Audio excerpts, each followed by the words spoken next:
This is the Cruise FM Out of Tune podcast with Stacey and Curtis.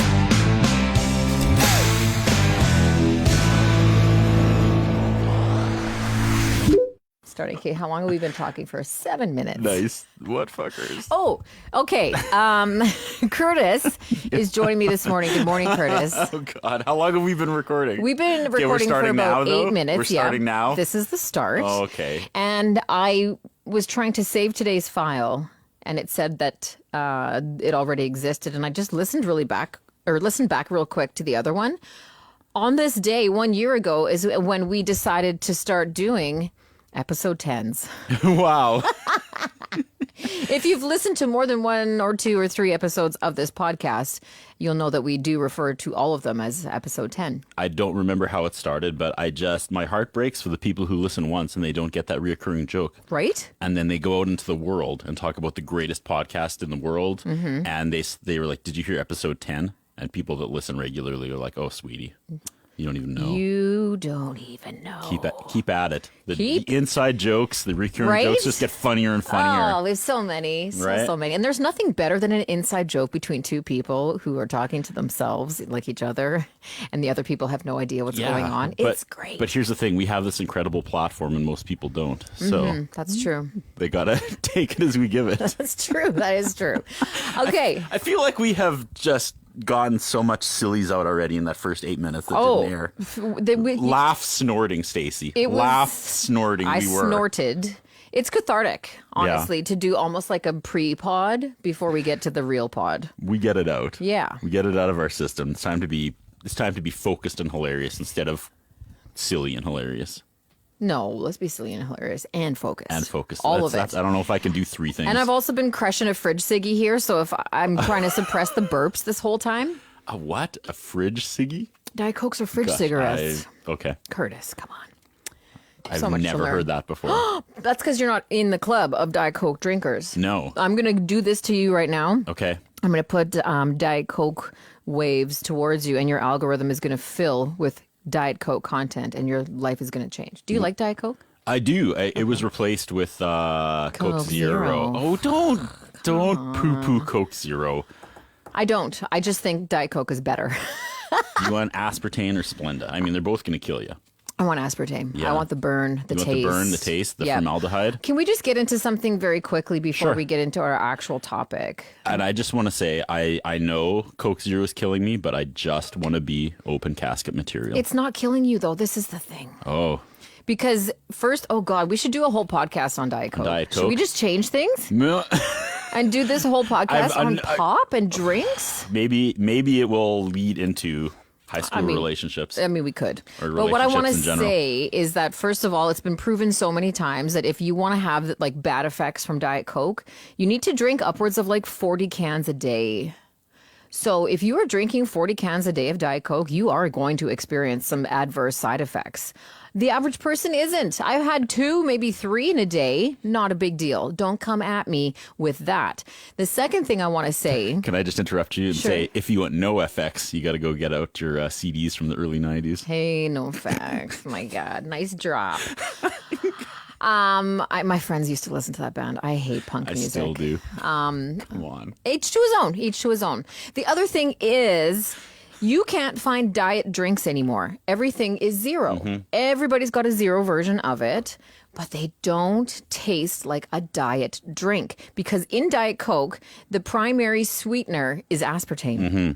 In the new zero drinks, the primary sweetener is Splenda.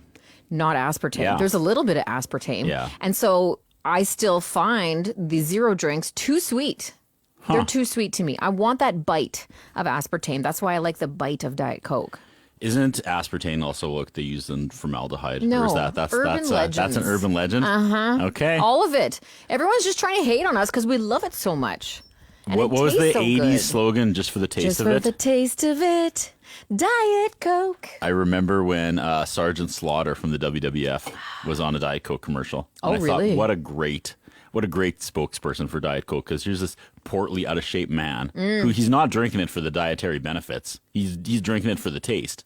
Yeah. Like he's this big fat guy. See, and he just wants the taste. It doesn't care about calories. And that's what they tried doing, is because they were like, everybody thinks that you need to be on a diet if you're it just tastes better. Yeah. And that's another misconception about the whole Diet Coke thing, is like, you'll go to McDonald's and you'll be like, can I get 20 McNuggets, about 10 packs of McChicken sauce, I'm going to need 2 extra large fries, blah, blah, blah, blah, and a Diet Coke. Because you like the taste of it, not because you're watching what your weight is or what you're eating. It just tastes good.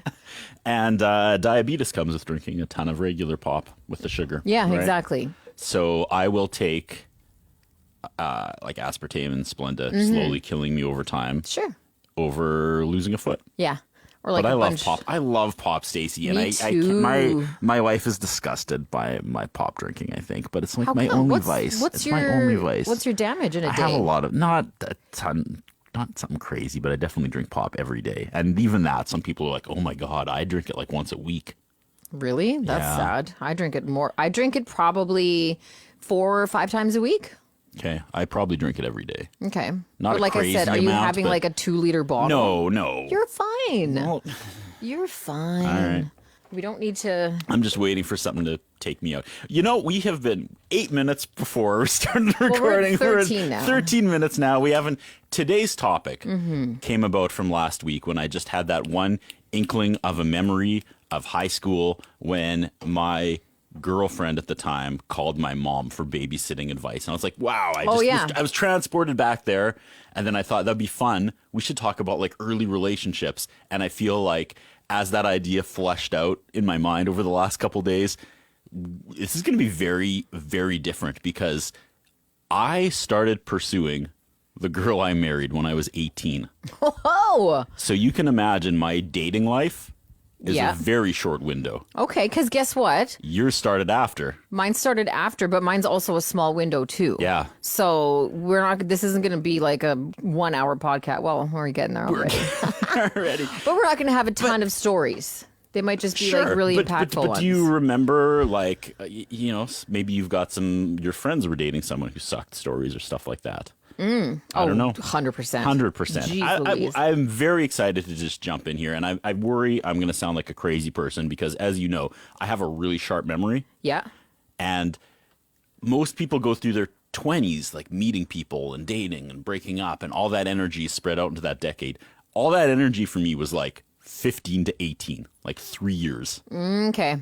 So, like, I haven't thought about that since I was 18. Right. Like, meeting someone new and, like, that thrill and, like, yeah. So when I was actually, like, looking back at that, kind of for, like, the first time really rolling that around in my mind, I'm like, that's pretty weird. That's pretty rare. It's just not average because Yeah. you do, like, when you're using air quotes, like the most people spend their teens and 20s dating around, trying whatever. But some people do. They marry early, they find somebody, they're with them for a long time, and then they get married.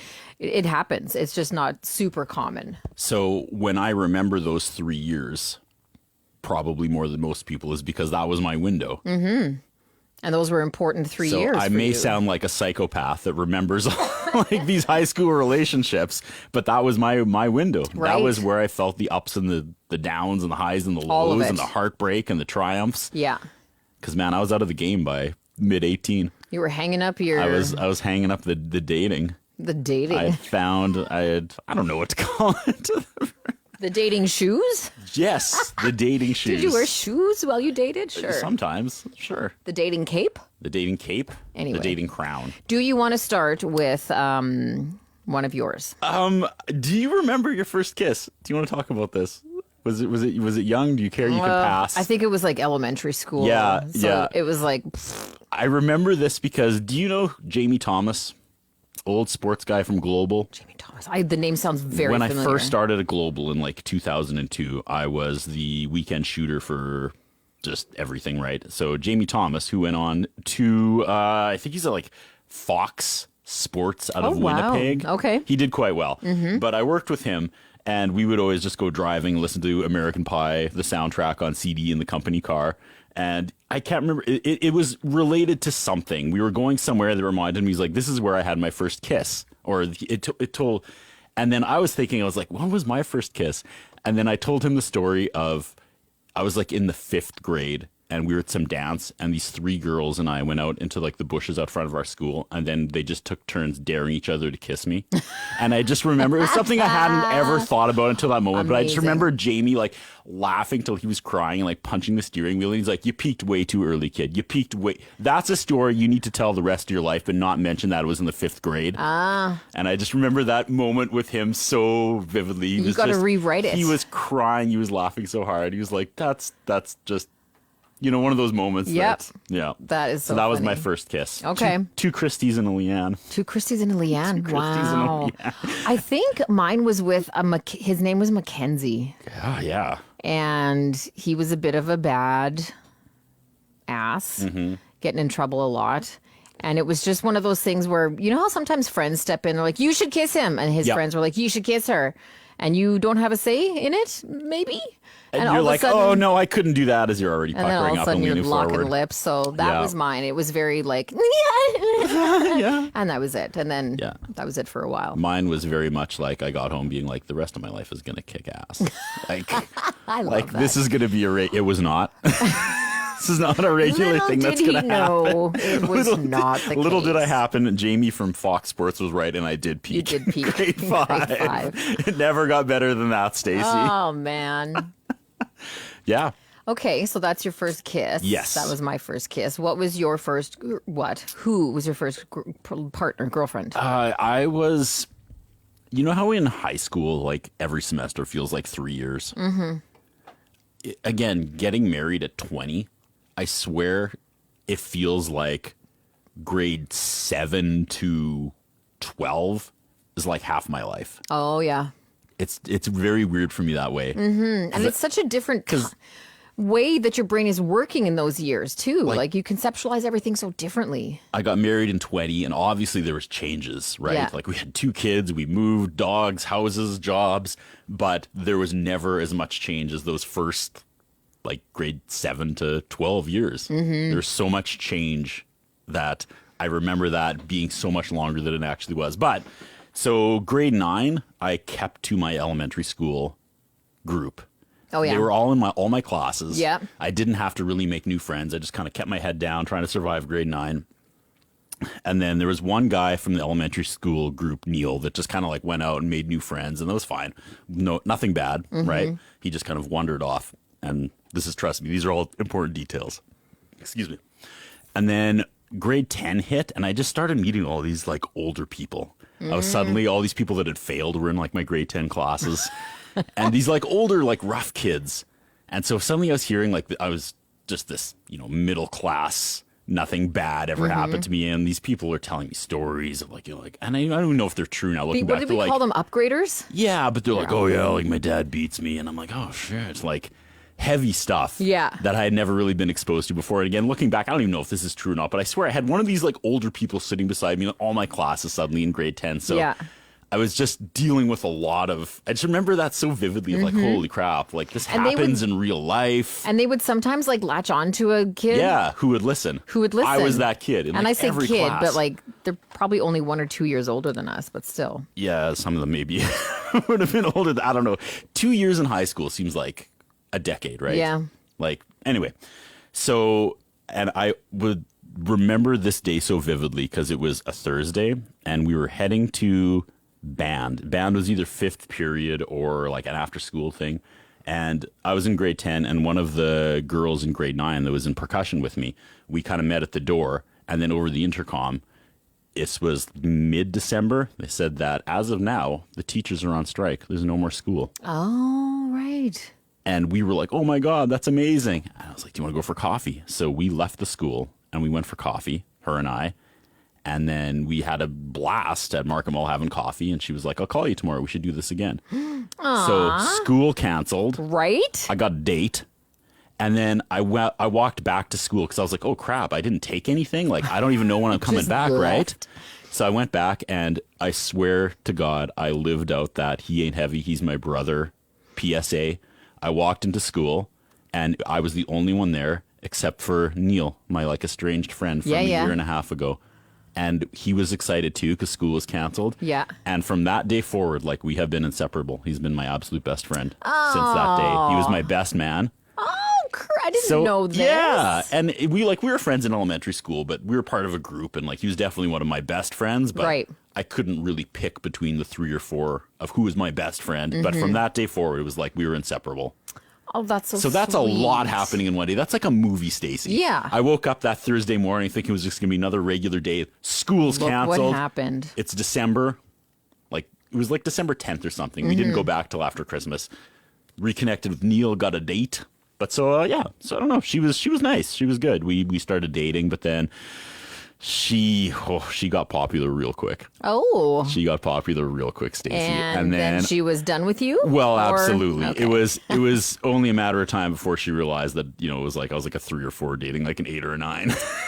Hey, And hey, it was you play the game while you can. It was amazing, and I was crushed, man. I was crushed when it ended. I saw it coming a mile away because like every day towards the end it was like, oh, like Brad wants to study with me, and like these are like jocks. And Oh, people, no, not people Brad. Like, yeah, these are guys that are like way cooler than me, and I'm like, Right. yeah, it's coming, but it's still I wasn't prepared, and You ride it out till you possibly last minute. it sucked. Yeah. And I, probably could have handled it more maturely, but I was. See, here's the thing about dating when you're that young. You don't know shit No. about relationships, actually. You know what is fun, you know people you like to spend time with, but like actual feelings and respect for others might not be there Yeah. yet because you just haven't been through much, right? I just remember the feeling of that Thursday. And I was like, is that it? That was it. Like, that was the end of that little arc of my existence. Yeah. Because I had, suddenly I was going to parties and had all these new friends. And I was like, is that going to be gone now? I was very like, I want that Thursday feeling. The next morning, this is one of my most vivid memories. I woke up that Friday morning. There's no school. Mm-hmm. I snapped awake at like 6 a.m. and I was just in the best mood. Because again, it was like, I'm hanging out with Neil today. Yeah. I'm waiting for this girl to call me. There's no school. Mm-hmm. I got up at like 6 and I just played Mortal Kombat on Super Nintendo. And I just remember that so vividly of being like, this, like Everything was right Am in I the ever going world. to top this feeling? Mm-hmm. And I still remember that day, that like 24 hours. That's so cool. Yeah. And I'm trying to think. We that summer then, I think I dated another girl from like her group. Okay. But I was clearly not over her, and it like kind of went nowhere, and I'm sure I was like shitty in that way. And then I went to the 10-year reunion. There was another girl in the group whose husband or boyfriend couldn't go, and she's like, do you want to go? Because I was a year older than all these people. Yeah. But I was friends with everybody, and I went, and I remember seeing that girl that I dated that summer, and she was married, and she was beautiful, and she was so sweet, and she was like athletic and funny. Yeah. And I remember driving home that day going, wow, you really fucked that up, high school, Curtis. Like, See what could have been. swing and a See miss. what could have been. I mean, I was obviously happily married at that point too, but Of I just remember being course. like, wow. That's why those reunions are so. And can I just say, I've never Yeah. been to a high school reunion of Really? mine. Every single time there is one, I'm either living out of province, out of country, whatever. It just hasn't happened. So I hear about these moments where it's like, oh my God, remember? were fun. Yeah. They were fun. I That's went so to mine cool. and I went to the one below me's. Okay. Yeah. Nice. Yeah. So I just want to paint a quick, Sure. yeah, back to you. Back to you. Picture when you talk about dating in high school. My best friend in high school, Tennille, and we were also friends with another girl named Shannon. And Tennille was driving at the time, and she's like, let's go to Pike Lake for a night. Just grab a tent, Coleman stove, box of craft dinner, like just rough it for one night. Pike Lake's super close, obviously. So we drive out there in her Z24, her Cavalier Z24. And we get a camping spot. We set stuff up. It's very basic. Obviously, we brought snacks and stuff. And there, she pulls out of the bag of like her cooler or whatever, a big 2-liter of Canadian Cooler. Let's go. And if you have listened to the morning show before, I was raised very strict. I was told alcohol was a poison. You don't need to drink to have fun. And I was very shy around guys. Like I spent my time like at youth group at church. That's the kind of life I was leading, right? And so when I saw her pull this Canadian Cooler out of the cooler, I was like, are you nuts? We're not allowed to drink. She's like, I know, and she was like, shut up, basically. And I was so afraid. And Shannon was like right in there. She's like, pour me a glass. And I was so worried about what was going to happen that I couldn't relax. Like, I was just so caught up because like the ranger is going to come by or whatever they call them, the park people. And they're going to find out. And so they poured themselves a glass. And then they were like, hey, there's a bunch of guys at the campsite next to us. Let's go over. And then I was like, are you kidding me? I need to now go and socialize with guys? Mm-hmm. I couldn't. I stayed in the tent for probably another 5 minutes, just being like... breathing into the bag. Couldn't wrap my head around engaging with the opposite sex. And I could hear them. They're like, Stacey, come on. Because it was like backing campsites. And then I had to do the like super cool, I was just combing my hair. You know? This is a movie moment too. It was so embarrassing. And then we hung out there for a little while. It didn't turn into, any kind of crazy party or anything. We went back to our campsite and I burnt that bottle in the fire because I was so worried of the evidence. Got to get rid of your DNA. Had to get rid of the evidence. So that's an indicator of how my high school life went when it came to having fun. Crazy. I wasn't engaging. I had girlfriends, my best girlfriends that I hung out with a lot. And that was kind of it. Yeah. And so I didn't do any dating in high school at all. My dating started much like everything else in my life when I went over to the UK. Mm-hmm. Of course, there were still like guys who maybe flirted or showed interest, but I was just always like, shun, close down, no time for that. Yeah. But I did date a guy when I was in England, and his name was Danny. And he was a sweet little dude. Like, oh my gosh, he was so sweet. I believe his parents owned a vineyard in Australia. And I did not date him for a very long time. Mm-hmm. I was dating my friend who I went over with, Bradley. And then fast forward a bunch of years, Bradley ended up telling me that he was gay. And so, like, my record at that time was just very strange. It was very short-lived, complicated, feelings involved, like really big feelings at the time, but not actualized feelings or known feelings. And I know I'm getting super deep, but then after that, it was, I had at least a few experiences. And so I dated a friend of mine's friend who was like, ooh, because after I broke up with Brad, it was like, we got to set you up with somebody. And this was one of those, like, basically just because I knew the person. It was like, hey, we know her, we should date. And we did. And it was pointless. One of those, if we're not married at 40, let's get married kind of thing. No, not even. Like, this was literally just like, you know them, I know you guys should date. And we did. And then it ended. Like, that's basically all it was. So it was pretty nothing. Not a lot to it. Scrolling back real quick, your first guy from England, you referred to him as a sweet little guy. Rest in peace, buddy.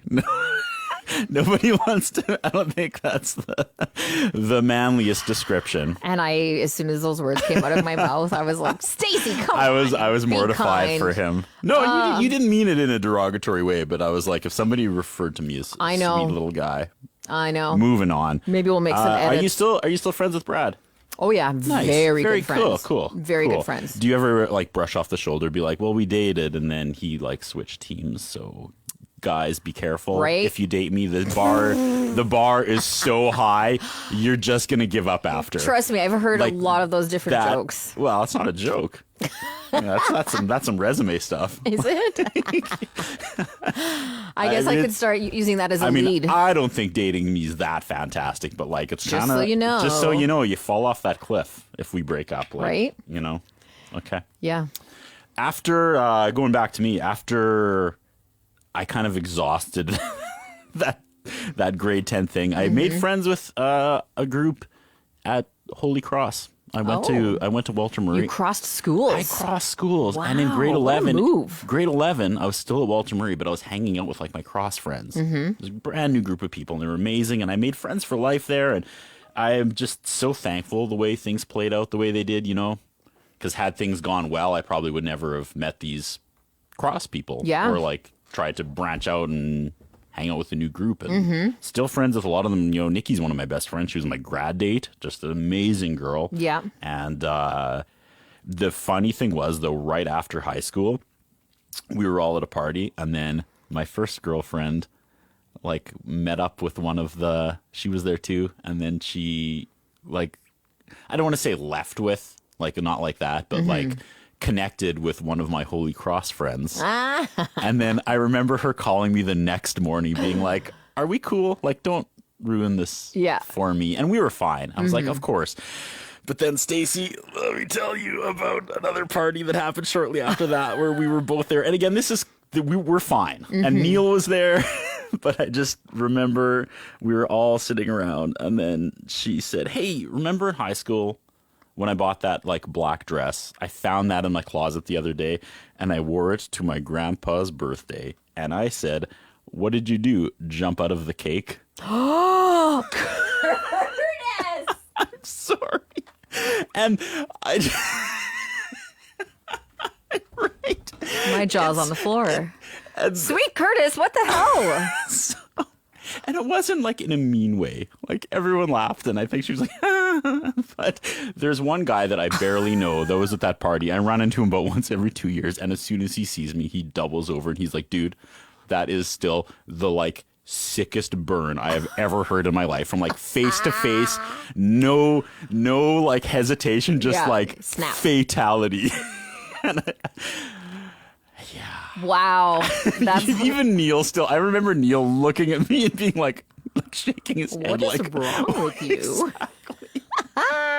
but I'm glad I left an impact. And we have been cool since then. See, and that's the thing. Like she got married around the same time I did. She got married young, and like we've had them over early on, and they've had us over. They moved out, and judge me all you want, but this is the honest truth. I think I unfriended her by accident on social media. Oh, no. Was right. Oh, by accident. Whoopsie. By accident. But truly, I was watching this like video of this guy my wife and I can't stand, and he's like pushing his pyramid scheme. Yeah. And I had a couple drinks that night, and I was like, you know what? I'm unfriending him, and I'd never unfriended anyone on Facebook before. Yeah.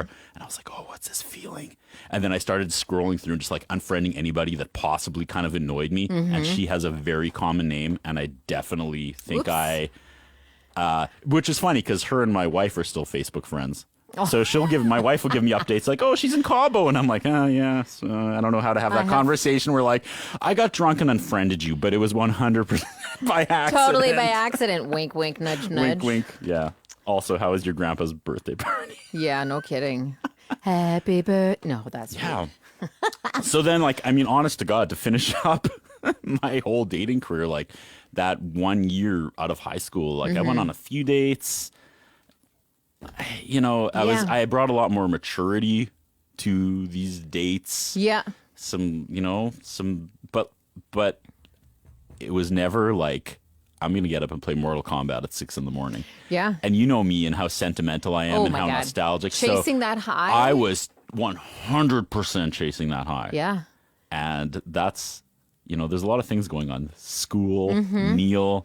That's impossible to replicate. Well, and it's so cool that you got to experience that and actually because like I know I've had some amazing experiences too. Yep. But my memory is just one where it's like fleeting sometimes, where it'll come and go, whatever. And so for you to be able to recognize that moment and hang on to it is amazing. Like that is Degrassi kind of stuff. It is so Degrassi. And you had it. You had your moment. That's so sweet. Yeah. I don't even know if I have more to get into. I dated somebody I worked with once, which don't recommend. It's weird. Gosh, it was kind of my boss. Pardon me? Yeah. Where were you working? We were working in A&W. I mean, I was 18. Tell me more. And she was kind of my supervisor. Kind of, or was? You don't have to. She was my supervisor. Okay. And, be real. Be real. I was like, hello. And she was seeing someone at the time, but I was like, this is playing the long game. This is the one. Aww. And it was, you know, she had these other guys buzzing around her, but every time we worked together, I was just like, we got along so well. Oh, that's good. And yeah, I just knew early on, I was like, this is, and we had so much, like, I had never had that much in common with someone as well. And I was like, feel good. Yeah, I was like, this this is a new feeling. This is, And it's a good feeling because a great feeling. It's a genuine feeling of excitement where you're like, we could talk for hours and never have anything. We would never run out of things to say. And so playing the long game, and then they finally broke up. And What happened? Did you beat him up or something? No, God, no. I broke his knees. They were kind of off and on. Okay. I'm trying to remember. He had a job up north. So, like, I don't think they were fighting or anything. They would just, like, take breaks. Yeah. And I knew that. It wasn't meant to and be, I knew clearly. that they would take breaks. So I was like, TikTok.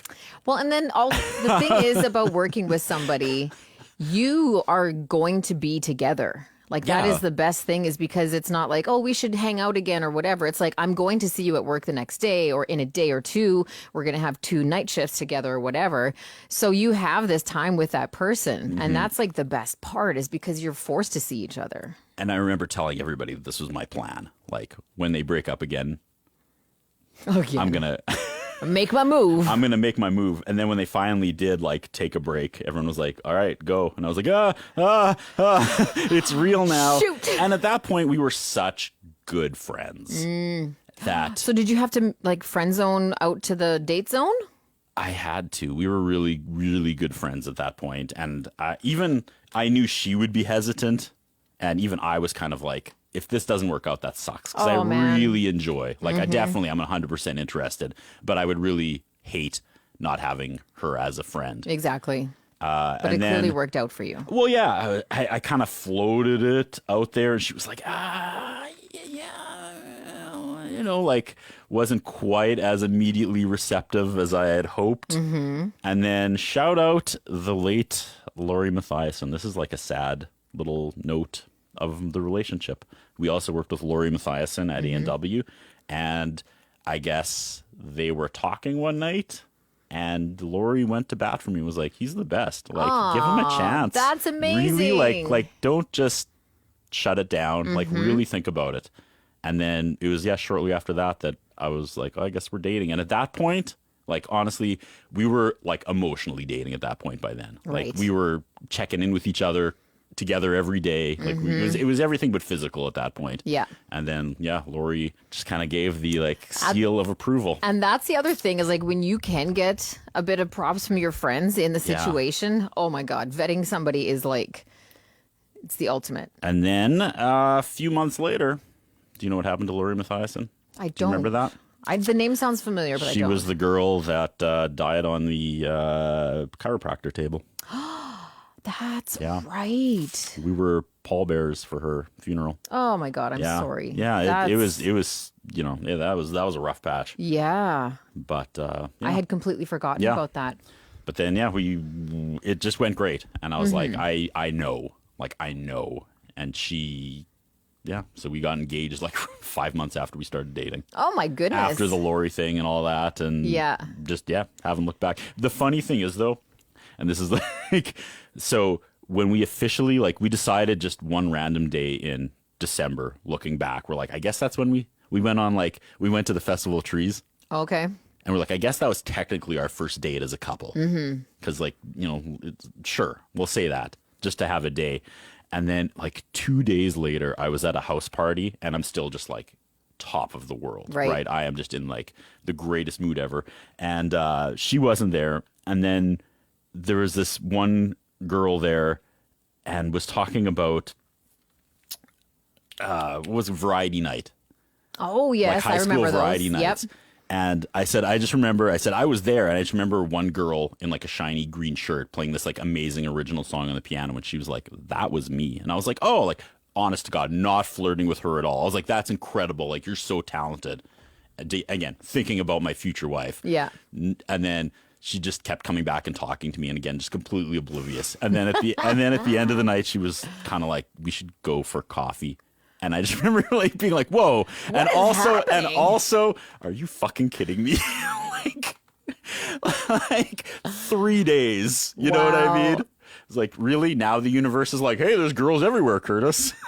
That is so random, and yet, like, again, you must have been feeling pretty good again. I was so, and again, like, not flirting at all. I was obsessed with my wife. Right. Right. And I was just like, are you kidding me? Like, now. Yeah. 72 hours after I finally pulled off this, like, 1 year escapade. Now there's just girls coming out of the woodwork. They're like, hey, let's go for coffee. I'm like, yep. Yeah. Where were you 2 years ago? Just asking me out. Thanks, fate. Yeah. So, but anyway, no, man. It's been, that was then, we're tired. There you go. I think Crazy. that's a lovely, I really do love your story because I've heard little snippets of it before, but finding out all these extra little details is really sweet. Yeah. And I like that. So yeah, and then just, dating, that conversation, I am now back in that game. Yeah. What's that like? I don't even know, Curtis. Okay. I don't even know. It's very weird territory. I'm also like... You were out of it before, like, online really took off, right? Oh, 100%. Yeah. I was out of the game in 2020... No, 2004. Yeah. So it's been a hot minute. So before all this. Yeah. And the other thing is, too, though, like, when people hear you're single, they're like, why aren't you online? Why aren't you? There's also a really weird shift happening right now where people, and women especially, are just like, I'm actually kind of content. Yeah. You know? Yeah. And so this is also really weird to wrap your head around, where it's like, do I need to be out there doing all the things? Or am I actually kind of okay right now? And so I've been in that situation for it's been like 2 years. But it's also not like number one priority on my list, which absolutely is so strange too, because you do think that the minute that happens, you're like, well, I guess I better start over again. Let's get back. And then you realize you don't have to.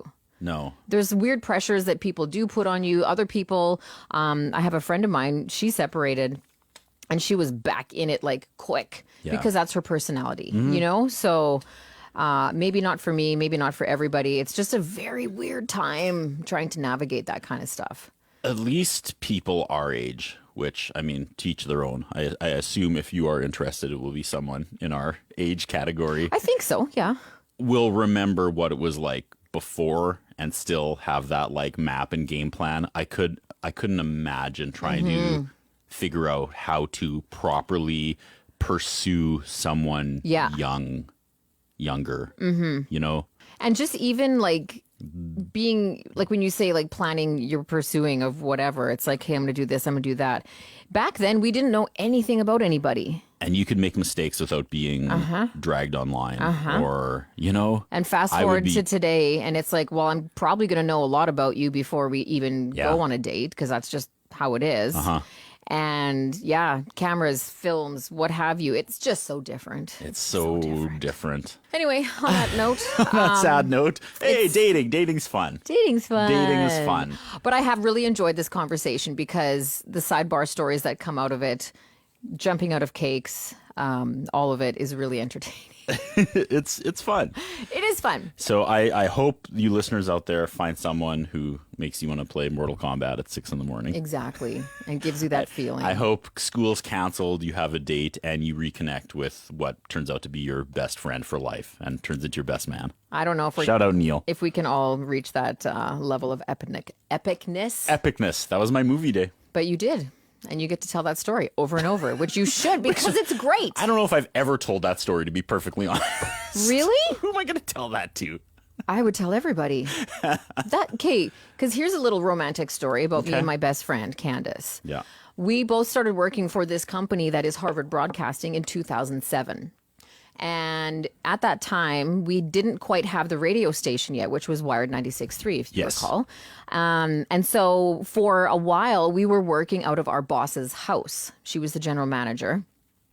And so I was there for 2 days already, and I was working out of the kitchen, promotions in the kitchen. Sales was in the living room. The on-air staff was downstairs, and Candace was showing up, and she was going to be HR, traffic, office admin, all that kind of stuff. And so she shows up 2 days after me because she was coming from British Columbia. And I meet her, and she's bubbly and lovely and wonderful. I'm like, she's a good person. This is great. She tells the story, though, of when she walked into the house and started meeting everybody. When she saw me, she's like, the minute I saw you, I knew you would be my best friend.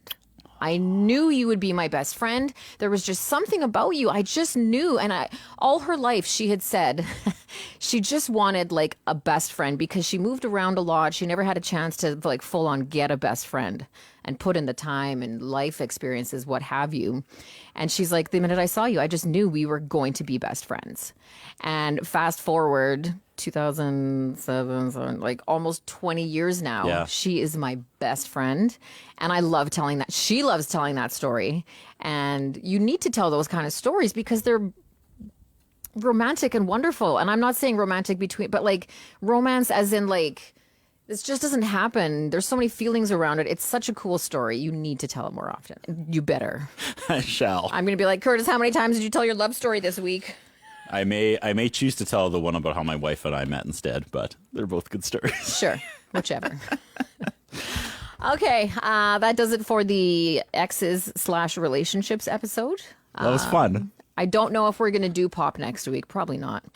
No. I still have a lot of. when are you on holidays? Are we even doing one next week? I'm away next week. Yes. You're right. While you're on holidays, I really want to do this one. We should do shout outs to good people in our lives throughout the years. Not you do your little read on Candace. Yeah. Be like, here's what she changed. How might she change my life for the better? Here's the influence. Yeah. Because I have some people I've never talked about that I would love to give a shout out. Why not? People crushing it and like that really helped me along the way. And yeah. Because there's nothing let's do a better. super positive one. There's nothing better than delivering a compliment to somebody. Yeah. Strangers, friends, whatever. It feels so good to get one. So, and a shout out or whatever. So I agree with you 100%. Let's pick like 5 people each. Okay. That made a huge impact on our lives. I can do that. Yeah. Until- You're going to be 4 of them, Stacey. Okay. I'm going to be 4 of them. You goof. That'd be hilarious. Number 3, Stacey Cooper. Again. Wow, really? When we called the parade for Shaw TV, I knew we were destined to have a podcast. Yeah. That's so funny. See, look, we even have a history together. The X Parade. Oh, and there's Doodoo the Clown on the Calliope. Oh, the Hi, Calliope. Doodoo.